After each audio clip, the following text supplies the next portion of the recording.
It's California Edition. I'm Brad Pomerance coming to you from Sacramento. We are joined by Bob Huff. He is the GOP leader in the California State Senate. And sir, I want to speak with you about our water crisis.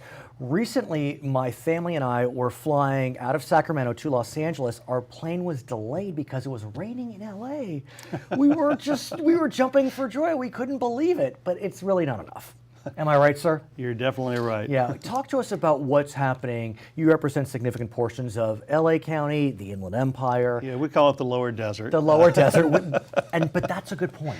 But it is a good point. We jest, but it is a desert. It's an arid region. We bring our water in. LA brings it in from the Sierras. Right. We get Metropolitan Water District. Most cities bring it in Colorado, Northern California. But we bring it in. There's not enough, certainly, to take care of our needs. And I've been to the Inland Empire, around your district. It is really hot. I mean, this summer has been scorching. And I know, for example, cities like Riverside have imposed certain restrictions on watering lawns. But in Riverside, they can't go that far or the lawns will die. It's 4 days a week. I live in Los Angeles. It's 3 days a week because we're closer to the coast. There's only so much that can be done today. Yeah, my house is starting to look like the Capitol with brown lawns. Right. So when the shrubs start to go, up the watering a little bit because they're a little more to replace than just grass. So we'll talk about a potential bond in a moment, but what can be done now? What are we doing now? What can we do now? Well, certainly near term you can conserve more, and people need to do that. And that sounds trite, but we've done a lot in Southern California, really. But there's always more you can do. You shut the water off when you're washing dishes, of course, toothbrush, all that simple stuff, low flow shower heads, and all those things. But you can't conserve your way to what we really need to solve this problem. So we have to look at long term and how do you set yourselves up for the next generation, because we have doubled our population with the existing water infrastructure, and we're at the breaking point on that. Let's talk about long term. If this were the 80s or the 90s, I think a discussion about building more above ground storage would be a non-starter. But it does seem that the conversation has changed, and even environmentalists, folks that may be Democrats, see that there is some need for more above ground storage. Am I reading the tea leaves correctly? Well, yes and no. There's some that just don't think we need more storage. Of course. They'd rather get water policy right than worry about storage. Our ag guys who are having to pump more and more of the water out of their aquifers, and you're seeing the land subside, they're very concerned, and they should be. They're paying huge amounts of money just to keep their crops alive. So we have to have water storage. If you don't have water storage, you certainly can't put it back into the ground. You can't recycle it. There's a lot of things you can't do if you don't have it in the first place. True, but do we need to look at storage both above ground and below ground? Yes, absolutely. Any way that you can. And I would say in the last 20 years, we've become a lot smarter about the below ground storage. But there again, it's tough to get it in and it's tough to get it out. You got to trickle it in and you can pull it out through straws, but it's not like you can just open up a gate and it flows out like we do out of our reservoirs. Right. So what's happening on the groundwater side? We'll talk more about above ground storage. There are 50 states in the union, 49 regulate groundwater and one doesn't. That's California. It seems as if there is some consensus that we need some form of groundwater regulation. Whether the state does it, the locals does it, that's up for contention. Is that where we're at, sir? Yeah, and what you end up with property owners that think, why is somebody telling me what I can do or can't do with my property? Because the water rights go with the property. And so that's why, it's such a sensitive issue. And California, you may know, is different from every other nation. It is. I mean, other states. That too. Yeah, that too. Right. It's just, we're different. And our water laws are a little more convoluted than most any other place. So is the Republican caucus on board with groundwater regulation at all? I would say it's not a consistent, that's fair. It varies. Right. Let's talk more about it when we come back. For our viewers on HLN, I want to thank you so much for joining us. For our other viewers, we'll be right back speaking with GOP Senate Leader Bob Huff.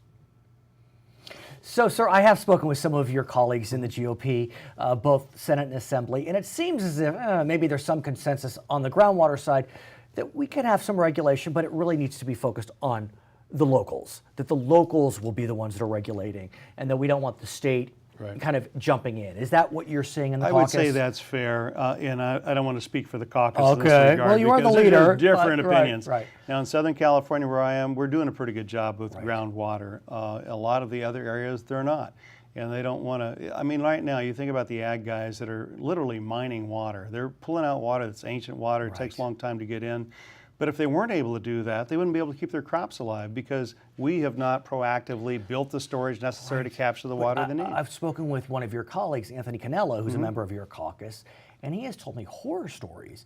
In his community, what they're saying is called subsidence. Right. And literally, it's just the ground is collapsing. It's almost like quicksand. Yep. And that's we're done. I mean, you can't recreate a basin for groundwater once there's been subsidence. Yeah, you can't get the same amount of water back in there. Right. It's historic water, so that's kind of why we say you're mining the water. Right. And yet nobody wants to, in those areas, they don't want to mess with it because their alternatives are just let their crops die, and then they've lost everything. Which would be devastating to the entire state. I mean, I have read facts that this year, the impact on California will be huge. And this is just, year 3 of the drought. I mean, countless jobs lost, billions of dollars lost. This is serious. Oh, it's real serious. In the area that I grew up in on a farm in the Imperial Valley, they get their water out of the Colorado. And they're not having the same kind of problem that we are. They've got some of the earlier grandfathered rights on the Colorado, but they're fallowing it and selling it other places.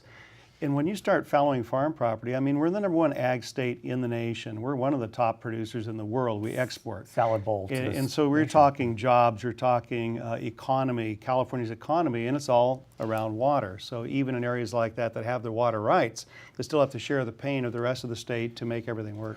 I want to go back to storage, if I may, and ask you specifically about what would storage look like.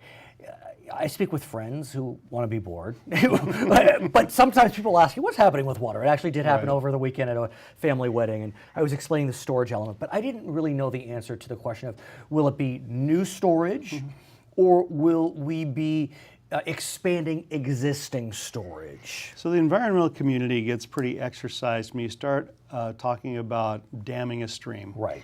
And so what we're talking about in this bond is 2 different facilities. Explain, sir. And one is Sites Reservoir, where we would raise the dam. And so it's an existing watershed. You already have water coming in. That's pretty simple.